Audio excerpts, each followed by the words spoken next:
इंसान टालमटोल क्यों करता है? Science of procrastination. पार्ट 1, परिचय और आधार। Opening narration, voice over style. क्या आपने कभी ऐसा महसूस किया है कि आपके पास काम करने का पूरा समय है, आपके सामने सारे साधन हैं और आपको मालूम भी है कि ये काम कितना जरूरी है, लेकिन फिर भी आप उसे टालते जा रहे हैं? आप कहते हैं बस 5 मिनट बाद शुरू करता हूं, फिर आधा घंटा बीत जाता है और आप मोबाइल में स्क्रॉल कर रहे होते हैं। फिर आप खुद से वादा करते हैं कल से पक्का शुरू करूंगा, लेकिन वो कल कभी आता ही नहीं। यही है प्रोक्रास्टिनेशन, यानी जरूरी काम को बार बार टालना। टालमटोल क्या है? परिभाषा, डेफिनेशन। प्रोक्रास्टिनेशन का मतलब है किसी जरूरी काम को जानबूझकर टाल देना, जबकि हमें मालूम है कि बाद में इसका नुकसान होगा। यानी हम जानते हैं कि ये गलत है, फिर भी हम ऐसा करते हैं। इसे मनोविज्ञान में सेल्फ रेगुलेशन फेलियर कहा जाता है। यानी इंसान अपनी इच्छाओं और कार्यों को नियंत्रण में नहीं रख पाता और वो आसान या मजेदार चीजों की तरफ भाग जाता है।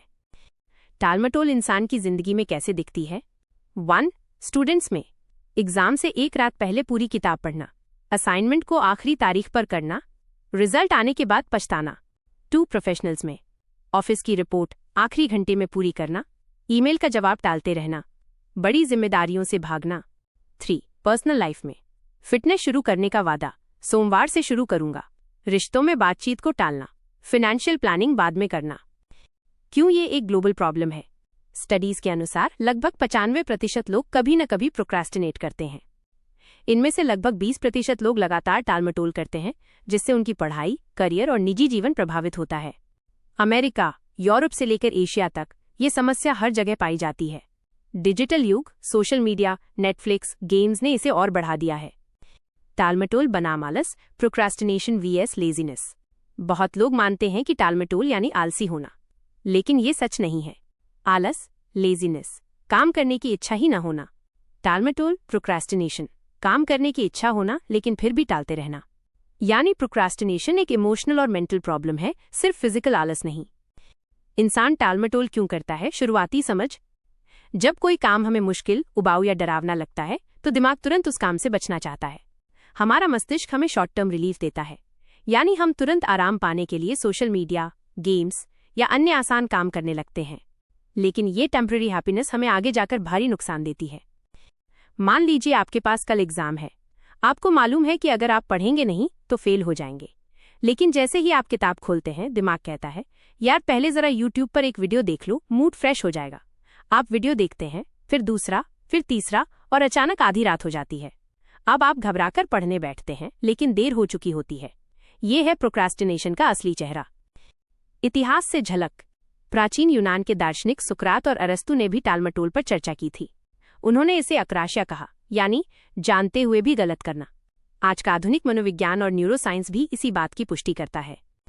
क्यों जरूरी है इसे समझना?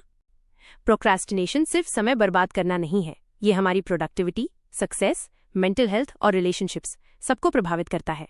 अगर इसे नहीं समझा तो ये धीरे धीरे हमारी जिंदगी की सबसे बड़ी बाधा बन सकता है। इसलिए इसे गहराई से समझना और उससे बाहर निकलने के उपाय जानना बेहद जरूरी है। पार्ट 1 का क्लोजिंग नरेशन।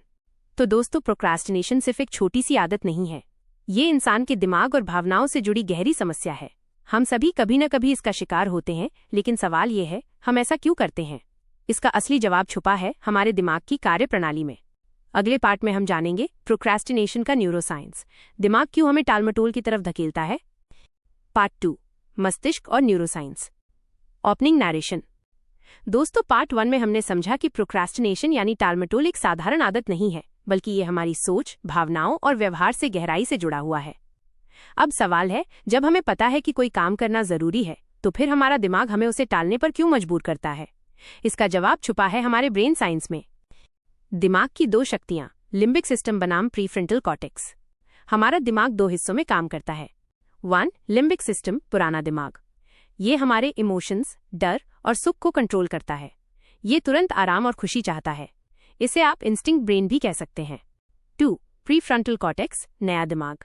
ये हमारी लॉजिक, प्लानिंग और भविष्य से जुड़े फैसले लेता है। जब आप कहते हैं मुझे पढ़ाई करनी चाहिए, मुझे काम पूरा करना चाहिए, ये आवाज प्रीफ्रंटल कॉर्टेक्स से आती है। लेकिन दिक्कत यह है कि ज्यादातर समय लिम्बिक सिस्टम प्रीफ्रंटल कॉर्टेक्स पर हावी हो जाता है, इसलिए हम जानते हुए भी गलत चुन लेते हैं। डोपामिन और इंस्टेंट ग्रेटिफिकेशन। जब हम कोई काम टालते हैं और उसकी जगह मजेदार चीज करते हैं, जैसे सोशल मीडिया, वीडियो गेम्स या टीवी देखना, तो हमारे दिमाग में डोपामिन रिलीज होता है। Dopamine equals feel good chemical. ये हमें तुरंत खुशी देता है, भले ही आगे जाकर नुकसान क्यों न हो। यही कारण है कि दिमाग तुरंत मजेदार कामों की तरफ भागता है और कठिन कामों को टालता है। उदाहरण, मान लीजिए आपको एक प्रोजेक्ट रिपोर्ट लिखनी है, लेकिन जैसे ही आप कंप्यूटर खोलते हैं, नोटिफिकेशन आता है, आपका दोस्त आपको टैग कर चुका है। आप रिपोर्ट छोड़कर सोशल मीडिया पर चले जाते हैं। तुरंत आपके दिमाग को डोपामिन का झटका मिलता है और आप अच्छा महसूस करने लगते हैं। अब रिपोर्ट का बोझ बढ़ता जाता है और आप टालमटोल के चक्र में फंस जाते हैं। अमिगडाला और फियर रिस्पॉन्स। हमारे दिमाग का एक छोटा हिस्सा अमिगडाला डर और चिंता, एंग्जाइटी को कंट्रोल करता है।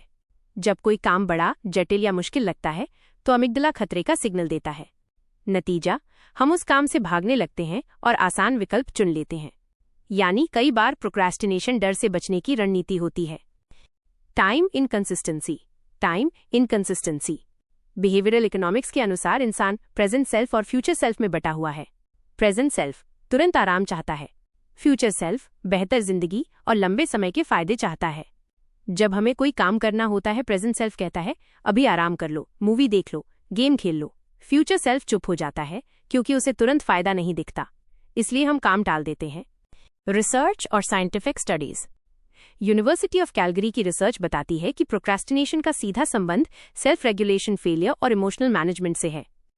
हार्वर्ड और स्टैनफोर्ड की स्टडीज कहती हैं कि जिन लोगों का प्रीफ्रंटल कॉर्टेक्स ज्यादा सक्रिय होता है, वो लोग टालमटोल कम करते हैं।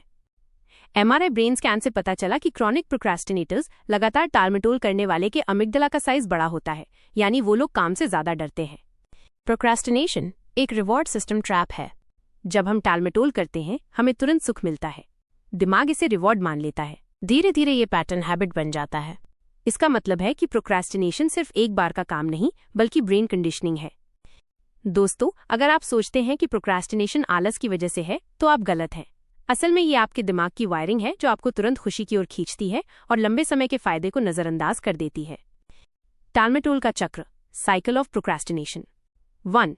मुश्किल काम सामने आता है, दिमाग में डर और तनाव पैदा होता है।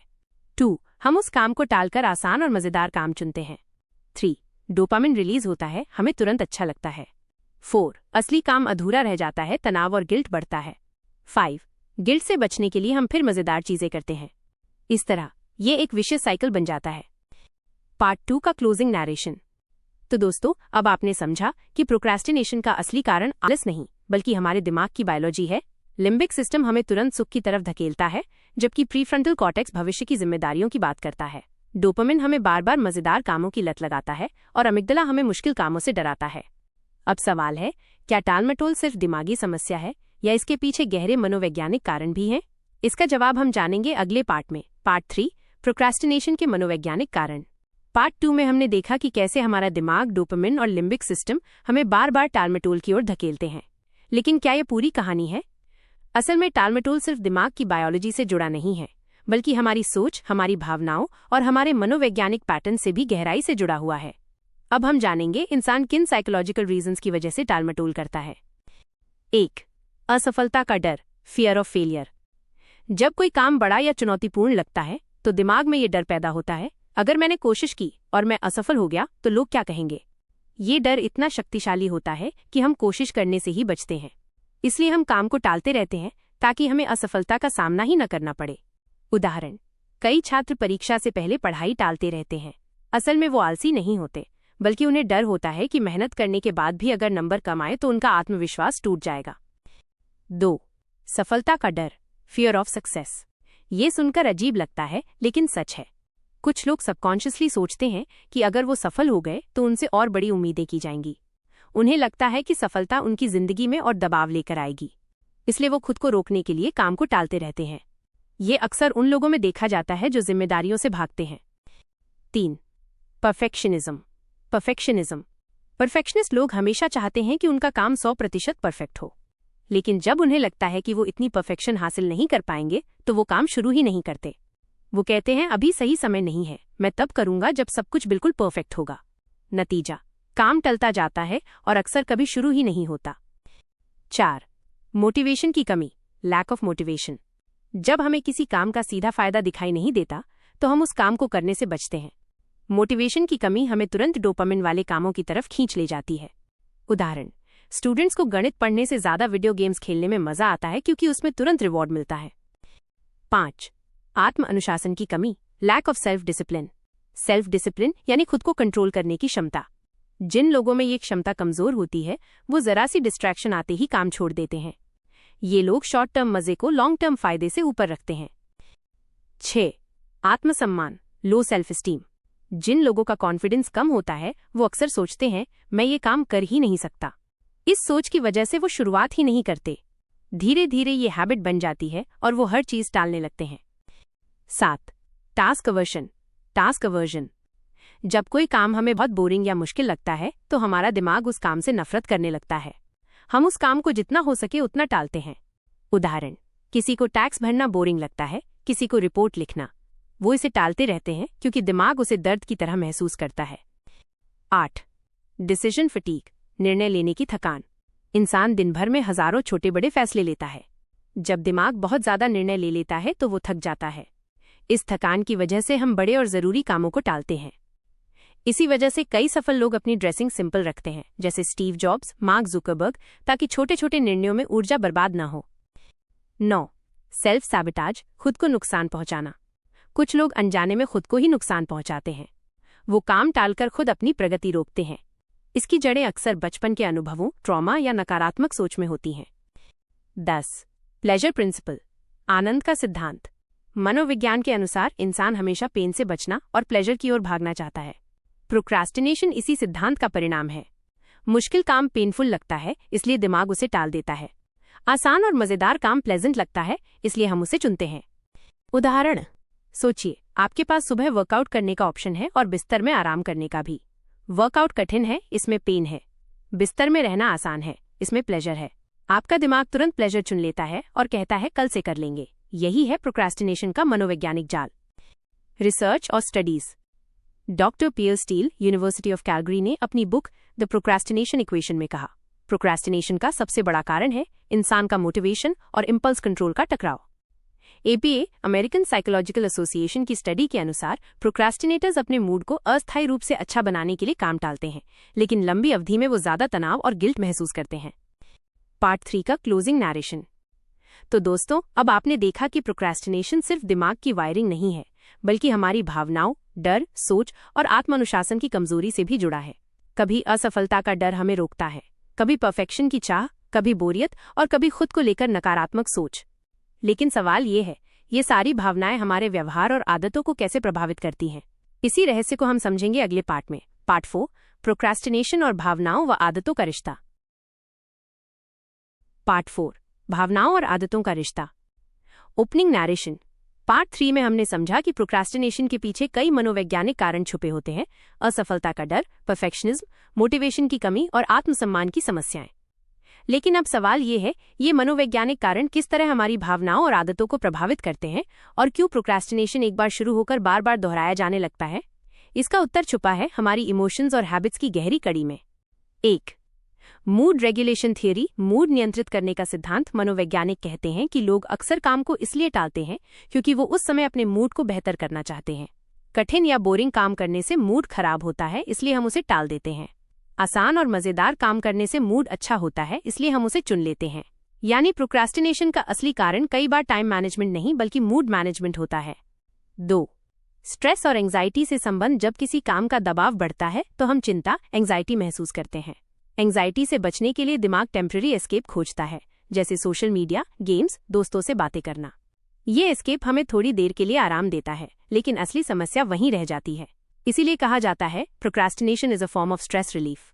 3. Instant relief vs long term damage. टालमटोल हमें तुरंत राहत देता है, लेकिन यही राहत लंबे समय में तनाव और गिल्ट में बदल जाती है।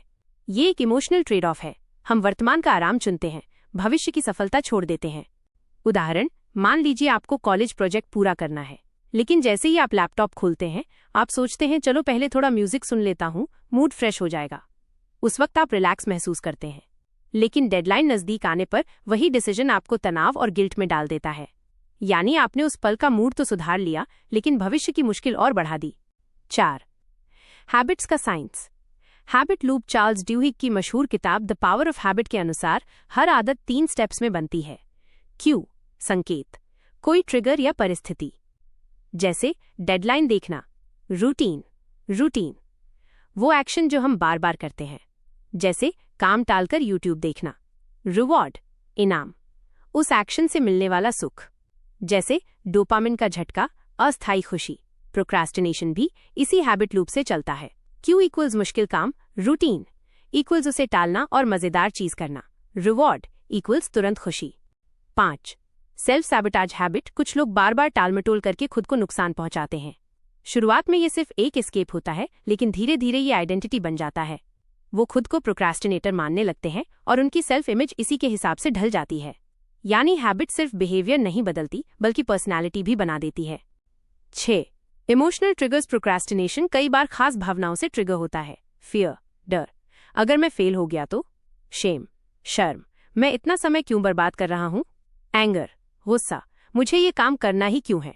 बोर्डम, ऊब, ये काम तो बहुत बोरिंग है। हर ट्रिगर हमें काम टालकर इंस्टेंट रिलीफ की ओर धकेल देता है। 7. कंफर्ट जोन और प्रोक्रास्टिनेशन। इंसान का दिमाग कंफर्ट जोन में रहना पसंद करता है। जब कोई काम कंफर्ट जोन से बाहर लगता है, नया प्रोजेक्ट, नई स्किल या बड़ी जिम्मेदारी, तो हम डर जाते हैं। यही डर हमें प्रोक्रास्टिनेशन की तरफ ले जाता है। इसीलिए प्रोक्रास्टिनेशन सिर्फ आलस नहीं, बल्कि कंफर्ट जोन से चिपके रहने की आदत भी है। 8. Emotional feedback loop. प्रोक्रास्टिनेशन एक फीडबैक लूप बनाता है। काम टालना तुरंत राहत, पॉजिटिव फीलिंग, डेडलाइन नजदीक तनाव और guilt, negative feeling. Negative feeling से बचने के लिए और टालमटोल ये चक्र बार बार दोहरता है। यही कारण है कि प्रोक्रास्टिनेशन इतनी गहरी आदत बन जाती है। Narration line. सोचिए, प्रोक्रास्टिनेशन सिर्फ एक बार का फैसला नहीं है। ये आपके दिमाग और भावनाओं का वो पैटर्न है जो बार बार खुद को दोहराता है। ये पैटर्न धीरे धीरे आदत में बदल जाता है और आदत से पर्सनैलिटी। इसीलिए बहुत लोग कहते हैं, मैं प्रोक्रास्टिनेटर हूं। रिसर्च और studies Joseph Ferrari, DePaul university ने पाया कि प्रोक्रास्टिनेशन का 80% हिस्सा इमोशनल रेगुलेशन से जुड़ा है।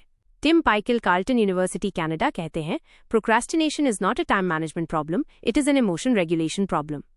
स्टैनफोर्ड यूनिवर्सिटी की रिसर्च बताती है कि हैबिट लूप्स अगर बार बार रिपीट हो तो दिमाग में न्यूरल पाथवे स्थायी हो जाते हैं। पार्ट 4 का क्लोजिंग नैरेशन। तो दोस्तों, अब आपने देखा कि प्रोक्रास्टिनेशन सिर्फ एक निर्णय नहीं है, बल्कि एक गहरी भावनात्मक आदत है। ये हमें तुरंत राहत देता है, लेकिन धीरे धीरे हमारी प्रोडक्टिविटी, कॉन्फिडेंस और लाइफ सैटिस्फैक्शन को खत्म करता है। अब सवाल है, अगर हम बार बार टालमटोल करते रहें तो इसका असर हमारी पढ़ाई, काम, रिश्तों और मानसिक स्वास्थ्य पर कैसा पड़ता है? इसे हम समझेंगे अगले पार्ट में। भाग 5, टालमटोल के प्रभाव, इम्पैक्ट ऑफ प्रोक्रास्टिनेशन। दोस्तों, अब तक हमने ये जाना कि टालमटोल, प्रोक्रास्टिनेशन कैसे दिमाग, मनोविज्ञान और हमारी आदतों से जुड़ा है। लेकिन असली सवाल यह है कि जब हम बार बार काम को टालते हैं तो इसका हमारी जिंदगी पर असर कितना गहरा पड़ता है। इस भाग में हम विस्तार से देखेंगे कि प्रोक्रास्टिनेशन हमारे पढ़ाई, काम, रिश्तों, मानसिक स्वास्थ्य और जीवन संतुष्टि को किस तरह प्रभावित करता है। 1. पढ़ाई और करियर पर असर, इफेक्ट ऑन स्टडीज और करियर। स्टूडेंट्स पर असर। सबसे ज्यादा नुकसान विद्यार्थियों को होता है। वे आखिरी समय तक पढ़ाई टालते रहते हैं और फिर परीक्षा से ठीक पहले हड़बड़ी में तैयारी करते हैं। इससे न केवल रिजल्ट खराब आता है, बल्कि आत्मविश्वास भी कमजोर होता है। प्रोफेशनल्स पर असर। ऑफिस में काम को टालते रहना, डेडलाइन पर काम पूरा न करना, बॉस और टीम से शिकायतें मिलना, ये सब करियर को धीमे धीमे बर्बाद कर देता है। टालमटोल करने वाला व्यक्ति प्रमोशन और नए अवसरों से वंचित रह जाता है। 2. रिश्तों पर असर, इफेक्ट ऑन रिलेशनशिप्स। टालमटोल सिर्फ पढ़ाई या काम तक सीमित नहीं है, बल्कि ये रिश्तों को भी प्रभावित करता है। जब हम जरूरी बातचीत या जिम्मेदारियों को टालते रहते हैं तो रिश्तों में दरार आने लगती है। उदाहरण, पति पत्नी के बीच छोटे छोटे मुद्दों पर बात करने के बजाय टालना, दोस्तों या परिवार से किए वादे पूरे न करना। इन सब कारणों से भरोसा टूटता है और रिश्ते कमजोर होते हैं। 3. मानसिक स्वास्थ्य पर असर, effect on mental health. Stress और एंजाइटी। जब हम काम टालते हैं तो अंदर ही अंदर एक बोझ बना रहता है। अभी करना है, बाद में करेंगे वाली सोच दिमाग को हमेशा तनावग्रस्त रखती है। गिल्ट और सेल्फ ब्लेम। काम न करने पर हमें बार बार ग्लानि होती है। हम खुद को दोष देते रहते हैं, काश मैंने समय पर शुरू किया होता। डिप्रेशन। लंबे समय तक टालमटोल करने से आत्मविश्वास गिर जाता है। इंसान को लगता है कि वो कुछ नहीं कर सकता। ये स्थिति धीरे धीरे डिप्रेशन में बदल सकती है। 4. उत्पादकता और लाइफ सैटिस्फैक्शन पर असर, प्रोडक्टिविटी और लाइफ सैटिस्फैक्शन। टालमटोल का सबसे बड़ा नुकसान है समय की बर्बादी। हम सोचते हैं कि बाद में काम करेंगे, लेकिन ये बाद में कभी आता ही नहीं। इससे प्रोडक्टिविटी गिर जाती है और हम अपनी असली क्षमता का उपयोग नहीं कर पाते। लाइफ सैटिस्फैक्शन भी घटती है क्योंकि हमें हमेशा लगता है कि हम पीछे छूट रहे हैं। 5. शारीरिक स्वास्थ्य पर असर, फिजिकल हेल्थ इम्पैक्ट। रिसर्च बताती है कि टालमटोल करने वाले लोग अपनी हेल्थ से जुड़ी जिम्मेदारियां भी टालते रहते हैं। डॉक्टर के पास चेकअप करवाना, जिम जाना, हेल्दी डाइट अपनाना। इस वजह से उनके शरीर पर भी नकारात्मक असर पड़ता है। 6. Research based case studies, research और case studies. University of Calgary study 2007। इसमें पाया गया कि लगभग 70% छात्र टालमटोल की आदत से जूझते हैं और ये उनकी परफॉर्मेंस को सीधे प्रभावित करता है। अमेरिकन साइकोलॉजिकल एसोसिएशन रिपोर्ट बताती है कि जो लोग लगातार काम टालते हैं उनमें चिंता, तनाव और डिप्रेशन का खतरा ज्यादा होता है। हेल्थ साइकोलॉजी जर्नल स्टडी अध्ययन में पाया गया कि टालमटोल करने वाले लोग अपने हेल्थ चेकअप और डेंटल अपॉइंटमेंट्स टालते रहते हैं, जिससे लंबी अवधि में गंभीर बीमारियां बढ़ सकती हैं। 7. Snowball effect of procrastination. टालमटोल का असर एक स्नोबॉल, हिमपिंड की तरह बढ़ता जाता है। एक काम टालने से कई और काम प्रभावित होते हैं।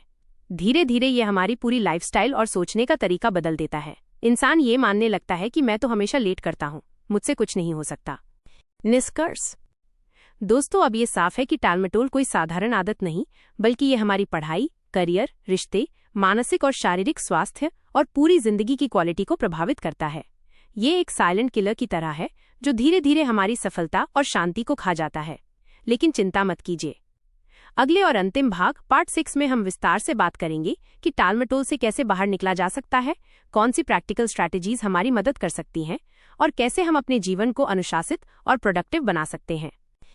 भाग 6, समाधान और व्यावहारिक रणनीतियां, सॉल्यूशंस और practical strategies to overcome procrastination. दोस्तों, अब हम इस डॉक्यूमेंट्री के सबसे महत्वपूर्ण हिस्से पर पहुंच चुके हैं। हमने देखा कि इंसान टालमटोल क्यों करता है, इसके न्यूरोसाइंस और मनोवैज्ञानिक कारण क्या हैं, और ये हमारी पढ़ाई, करियर, रिश्तों और स्वास्थ्य को कैसे प्रभावित करता है। लेकिन अब सवाल ये है, क्या हम इससे बाहर निकल सकते हैं? जवाब है हाँ, बिल्कुल निकल सकते हैं। इस भाग में हम विस्तार से जानेंगे कि टालमटोल पर काबू पाने के लिए कौन सी प्रैक्टिकल और साइंटिफिक स्ट्रैटेजीज अपनाई जा सकती हैं। 1. छोटे कदम उठाइए। Start small, the 2-minute rule. अक्सर हम बड़े काम को देखकर डर जाते हैं और उसे टाल देते हैं। समाधान है छोटे छोटे कदमों से शुरुआत करना।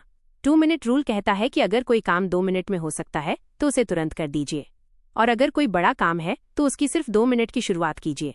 जैसे मैं पूरी किताब पढ़ूंगा की जगह मैं सिर्फ 2 पेज पढ़ूंगा। सोचिए, अक्सर शुरुआत करने के बाद हमारा दिमाग उसी काम में रम जाता है और काम धीरे धीरे पूरा हो जाता है। 2. टाइम ब्लॉकिंग और पोमोडोरो तकनीक। टाइम ब्लॉकिंग और पोमोडोरो टेक्निक। टाइम ब्लॉकिंग, अपने दिन को समय के हिस्सों में बांटिए और हर हिस्से में केवल एक ही काम कीजिए। पोमोडोरो टेक्निक, 25 मिनट तक पूरा फोकस करके काम कीजिए, फिर 5 मिनट का ब्रेक लीजिए। ऐसे 4 चक्र पूरे करने के बाद 20 से 30 मिनट का बड़ा ब्रेक लीजिए। ये तकनीक दिमाग को बार बार रिफ्रेश करती है और हमें ध्यान केंद्रित रखने में मदद करती है। 3. काम को छोटे हिस्सों में बांटिए। Break down the task. दिमाग बड़े और जटिल काम से डरता है, इसलिए उसे छोटे छोटे हिस्सों में बांट दीजिए। जैसे अगर आपको प्रोजेक्ट रिपोर्ट बनानी है तो इसे इस तरह बांटिए। 1. रिसर्च करना। 2. आउटलाइन बनाना। 3. पहला ड्राफ्ट लिखना। 4. एडिट करना। 5. फाइनल कॉपी तैयार करना। छोटे हिस्सों को पूरा करने पर हमें सक्सेस का एहसास मिलता है और मोटिवेशन बढ़ता है। 4. इंस्टेंट रिवॉर्ड सिस्टम बनाइए। Create reward mechanism.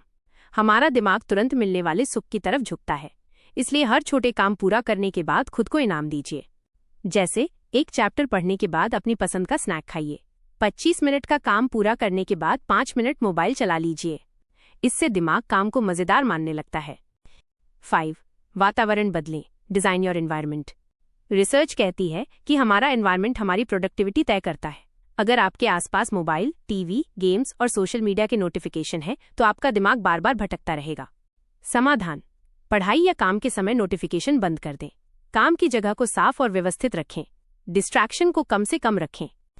6. आत्मदया और माइंडसेट। सेल्फ कंपैशन और ग्रोथ माइंडसेट। बहुत से लोग टालमटोल करने के बाद खुद को कोसते रहते हैं, मैं तो आलसी हूं, मुझसे कुछ नहीं होगा। लेकिन शोध बताता है कि सेल्फ कंपैशन, आत्मदया टालमटोल को कम करती है। खुद से ये कहिए, गलती करना इंसानी स्वभाव है, मैं धीरे धीरे सुधार कर सकता हूं। इसी तरह ग्रोथ माइंडसेट अपनाइए, यानी ये मानिए कि मेहनत और अभ्यास से मैं बेहतर हो सकता हूं। 7. स्पष्ट लक्ष्य तय कीजिए, सेट क्लियर गोल्स और डेडलाइंस। टालमटोल की एक वजह है अस्पष्ट लक्ष्य। अगर हम ये सोचें कि मुझे पढ़ाई करनी है तो ये बहुत वेग अस्पष्ट है। लेकिन अगर हम ये तय करें कि आज रात 9 से 10 बजे तक मैं हिस्ट्री का चैप्टर 3 पढ़ूंगा तो ये बिल्कुल क्लियर है। स्पष्ट लक्ष्य और डेडलाइन दिमाग को दिशा देते हैं। 8. अकाउंटेबिलिटी पार्टनर बनाइए। Accountability partner. जब कोई और हमारी जिम्मेदारी पूछता है तो हम ज्यादा सीरियस हो जाते हैं। अपने दोस्त, परिवार या सहकर्मी को अपना अकाउंटेबिलिटी पार्टनर बनाइए। उसे बताइए कि आप क्या काम कब तक करेंगे। जब वो आपसे पूछेगा तो आप टालने से बचेंगे। 9. भविष्य के खुद को याद कीजिए। Visualize your future self. शोध बताता है कि इंसान टालमटोल इसलिए करता है क्योंकि उसे भविष्य का अपना रूप बहुत दूर और अजनबी लगता है। लेकिन अगर हम ये सोचें कि भविष्य का मैं आज के फैसलों से बन रहा है तो हम ज्यादा जिम्मेदार हो जाते हैं। कल्पना कीजिए, अगर आपने आज काम टाल दिया तो 5 साल बाद आपका जीवन कैसा होगा, और अगर आपने आज मेहनत की तो वही 5 साल बाद कितना बेहतर हो सकता है। 10. धीरे धीरे आदत बदलें। Build habit slowly. याद रखिए, टालमटोल एक दिन में बनी आदत नहीं है और ये एक दिन में जाएगी भी नहीं। धीरे धीरे अपने दिनचर्या में बदलाव लाइए। रोजाना एक छोटा काम समय पर करने की आदत डालिए। धीरे धीरे ये अनुशासन आपकी पूरी जिंदगी का हिस्सा बन जाएगा। दोस्तों, टालमटोल कोई ऐसी समस्या नहीं है जिसे बदला न जा सके। ये हमारे दिमाग और मन की आदत है और आदतें बदली जा सकती हैं। छोटे कदम उठाकर, काम को टुकड़ों में बांटकर, स्पष्ट लक्ष्य और डेडलाइन बनाकर, एनवायरनमेंट डिजाइन करके और सबसे जरूरी खुद पर विश्वास रखकर हम धीरे धीरे इस बुरी आदत पर काबू पा सकते हैं। टालमटोल को हराना मतलब है अपने भविष्य को जीतना, क्योंकि हर बार जब आप कहते हैं कल करेंगे तब आप अपने सपनों को एक दिन और दूर धकेल देते हैं। लेकिन जब आप कहते हैं आज से शुरू करेंगे तो आप अपने सपनों के एक कदम और करीब पहुंच जाते हैं। धन्यवाद।